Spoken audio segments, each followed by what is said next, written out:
This session will be dealing with the plant structure and physiology. Plant anatomy or phytotomy is the general term for the study of internal structure of plants. While originally it included plant morphology, which is the description of the physical form and external structure of plants. This the cellular often involves the sectioning of tissues and microscopy. A plant has two organ systems. One is the shoot system, another is the root system. That might you might have gone through this in the younger levels, but we will have to deal with something into the deeper aspect in this chapter. So plant has two organ systems, that is one is shoot system, the other is root system. The shoot system is above ground and includes organs such as leaves, buds, stems, flowers, and if the plant has any fruits, and that also. So the root system includes those parts of the plant below ground such as roots, tubers and rhizomes. Plant cells are formed at meristems and then developed into cell ducts which are grouped into tissues. A tissue is an aggregation of cells that have a common origin and structure and perform similar functions. The tissues are meant for meeting the physical and physiological needs of the plant body. So an angiosperm plant body shows two major types of tissues, namely meristematic tissues and permanent tissues. Meristematic tissues is formed exclusively by undifferentiated or embryonic cells.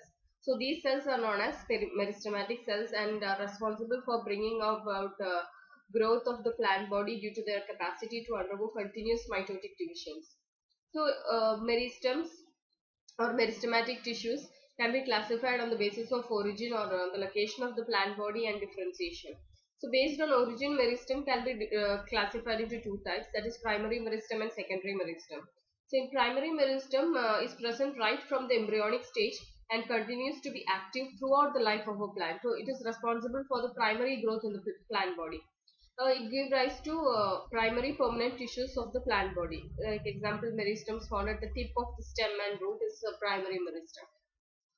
Secondary meristem appears later in the life cycle of a plant. So it develops by a process called as differentiation in the permanent tissue. So it is responsible for the secondary growth in the plant body. It gives rise to secondary permanent tissues such as the secondary cortex and secondary xylem. For example, of secondary meristem is cork cambium and vascular cambium. So based on the location in the plant body, these meristems can be in turn classified into three types, that apical meristem, intercalary meristem and lateral meristem. So apical meristem, it's the present at the tip of the root and stem, commonly called as the root apex and shoot apex. Such meristems constitute the actively growing regions on the plant body. So due to this, that is due to the activity of the apical meristem only, the plant body keep increasing its length. The next is intercalary meristem. It's that occurs between the permanent tissue. So it represents the remnant of the apical meristem. It's particularly common at the nodal regions and it also may occur at the base of the leaves. So intercalary meristem also contributes towards the increase in length as it brings along elongation of the internodal regions. So it's also responsible for the formation of branches at the nodal regions. Lateral meristem is that occurs laterally, that is parallel to the long axis of the plant body. And cambium strips formed in the vascular bundles and the cortex are examples for the lateral meristem. It is actually the other two are like the apical meristem. It is responsible for increasing the length of the plant, and intercalary meristem is also almost for the length of the plant. But lateral meristem is responsible for an increase in the girth of the plant, that is the circumference of the plant body, as it brings about the formation of the secondary permanent tissue. Based on the type of permanent tissues that differentiates from meristems, three types of meristems can be recognized, that is protoderm, that always differentiates into protective structures like epidermis, and ground meristem that always differentiates into ground tissue compounds such as cortex, endodermis, pith, like that. And third one, procambium, that is the meristem that always differentiates into the vascular tissues like xylem and phloem. Permanent tissues, or you can call it as mature tissue. So these are formed by the differentiated cells which become specialized to perform special functions like protection, support, storage and conduction of the plants. So the permanent tissues can always differentiate from the meristematic cells during the process of the growth. You see, the permanent tissues can be broadly distinguished into two types, namely it's simple permanent tissues where the constituent cells are similar in their structure, and complex permanent tissues where the constituent cells are dissimilar in the structure. So simple permanent tissue are described as homogeneous since they constitute cells, the constituent cells or the cells contained in the is identical in structure. So based on the main function, the simple permanent tissues can be distinguished into three types, that is parenchyma, collenchyma and sclerenchyma. So parenchyma is the main tissue in the plant body. It's occurring in almost all regions. It is particularly abundant in the root and stem. It is the least specialized among the permanent tissues. So the cell of the tissues are called parenchyma cells. That is the primary cells or main tissues in the plant body. So these cells are usually spherical or oval in shape. Usually loosely arranged. You can see loosely arranged the prominent intercellular spaces. So in certain regions like epidermis of the cells become compactly arranged, and hence intercellular spaces are absent. So every cell in the parenchyma has a cell wall represented by primary wall, usually composed of cellulose. Its parenchyma's main function is involved is storage and respiration. It also takes parts in other respirations and like photosynthesis, absorption and secretion. Collenchyma is another type of simple permanent tissue which is mainly meant for the providing mechanical support to the shoot system of a plant. It is completely absent in the root when present in the shoot of the plant. So it is composed of elongated cells that are compactly arranged. Sometimes you can see that the cells may enclose some intercellular spaces. So in a section like in a cross section and a transverse section, the collenchyma cells appear either polygonal or spherical or oval in shape. The cell wall of the collenchyma is composed of a primary wall made up of cellulose, and at certain places it is deposited with a secondary wall made up of hemicellulose or pectin. Sclerenchyma is a type of simple permanent tissue which is mainly made for providing mechanical support and protection to the different parts of the body, plant body. So sclerenchyma occurs in all parts of the plant body, including the fruit and the seed. So sclerenchyma cells are usually elongated with tapering ends. Such cells are so in some cases the cells are shorter and irregular in shape. So when these are irregular in shape, the cells are commonly described as sclerites or stone cells. It is actually called simple dead mechanical tissue. The sclerenchyma is usually characterized by the presence of a thick cell wall, and it is composed of a primary wall and a secondary wall. Complex permanent tissue. So complex permanent tissue can be characterized by the presence of dissimilar cells. So that's why they are called as complex permanent tissue. They are described as heterogeneous in their cellular composition. The complex permanent tissues are known as vascular tissues or conducting tissues since they are involved in the movement of various chemical substances in the plant body. So that it's of two types, like inorganic translocation, which involves the movement of water and mineral substances, and it is a unidirectional movement taking place from the root system to the shoot system. The other one is the organic translocation, which involves the movement of organic substances such as hormone and food, but it is a bidirectional movement. The complex permanent tissues can be classified into two types, that is xylem, which is involved in the inorganic translocation, and phloem, which is involved in organic translocation. Xylem is a complex permanent tissue which is specialized for the conduction of water and mineral substances in the plant body, whereas phloem is mainly it's a complex tissue specialized for the conduction of food and other organic materials. So tissue system the system of tissue can be divided into three types. A section taken through any region of a typical plant body shows the presence of three tissue systems, namely epidermal tissue system, ground tissue system, and vascular tissue system. So in epidermal tissue system, it's actually a derivative of the protoderm. It's represented by the epidermis and associated structures which are mainly involved in providing protection to the plant body. That's the main function of the epidermal tissues. So it's the outermost covering of the plant body, commonly described as the skin of the plant body.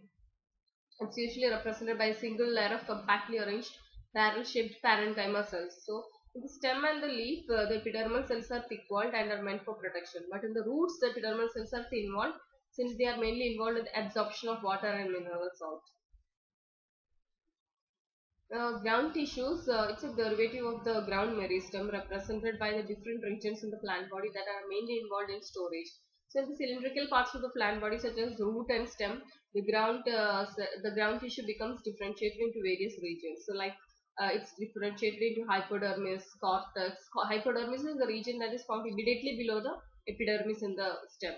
Cortex is the major component of the ground tissue represented by many layers of loosely arranged parenchyma cells. That is called the cortex of the cell. Endodermis is the innermost layer of the cortex represented by a single layer of compactly arranged barrel-shaped parenchyma cells. So those are the tissue systems present in. So the last one is the vascular tissue system. Tissue system is a derivative of the procambium. It is represented by the conducting tissues like xylem and phloem. So these vascular tissues occur in the form of strands extending from one end of the plant body to another. So that those strands extending from one end of the body to the another is known as the vascular bundles or fascicles. So in the leaf, the vascular bundles are known as veins. May sometimes enclose a piece of meristematic tissue called cambium. So which brings about the cambium is the one bundle which brings about the secondary growth in the plants. If the cambium is present, then the vascular bundle is described as open, and when the cambium is absent, the vascular bundle is described as closed. It may either contain vascular bundles may either contain xylem or only phloem, or may contain both. So accordingly, based on the relative positions of xylem and phloem, they can be distinguished in different types. The root system is a descending portion of the axis of the plant, normally green color it's green in color, characterized with the absence of nodes and internodes. So there are mainly two types of root system, that is taproot system and adventitious root system. Primary root growth vertically goes down into the soil in the taproot system, whereas in the adventitious root system, the primary root usually dies at an early stage and it is replaced by numerous roots that develops from the stem. So taproot system, for taproot system, you can say an example is the usual.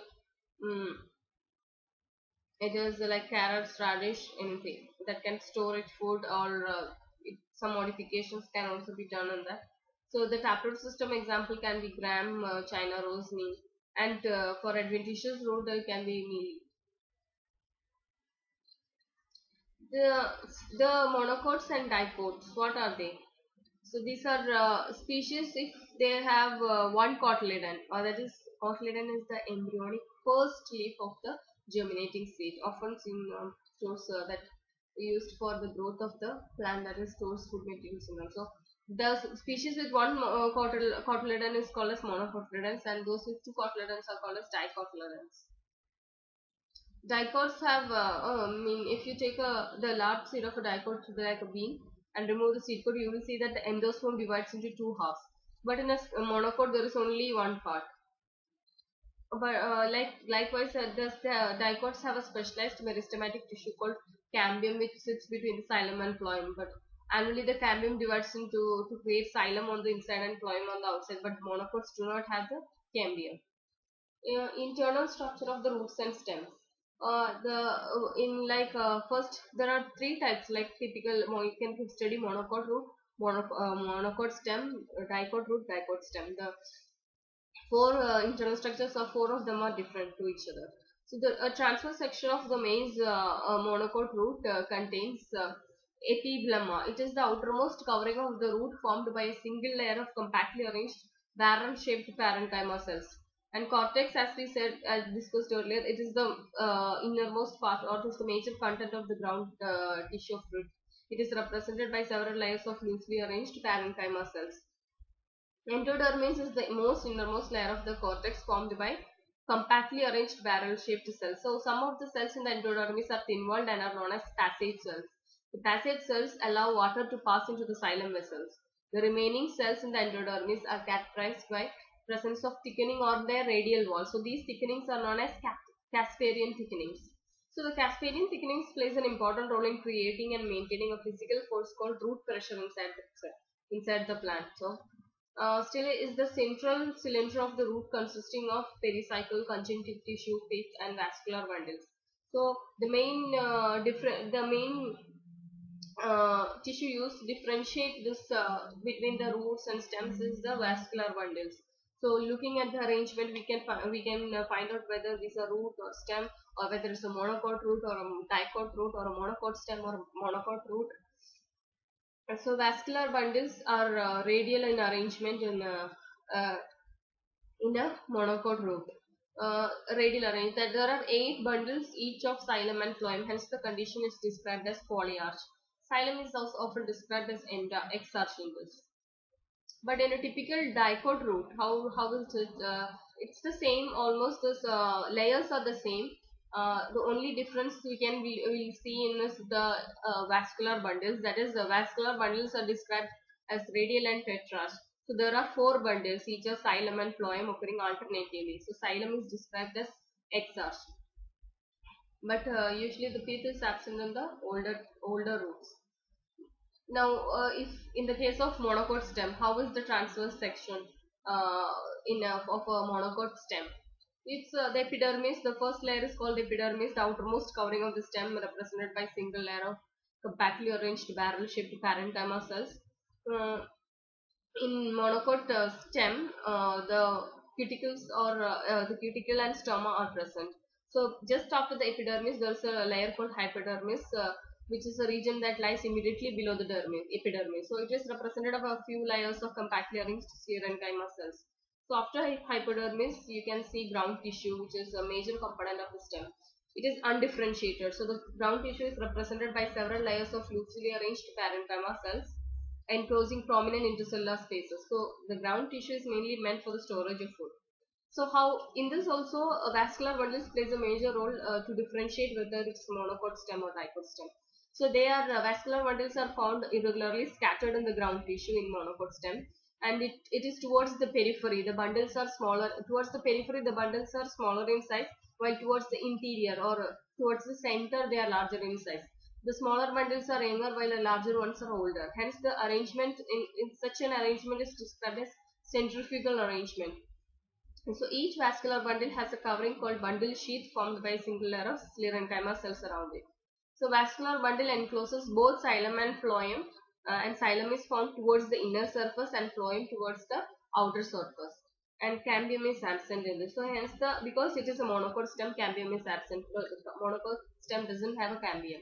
So hence the vascular bundles are described as conjoined, collateral, and closed. What about the anatomy of a dicot stem?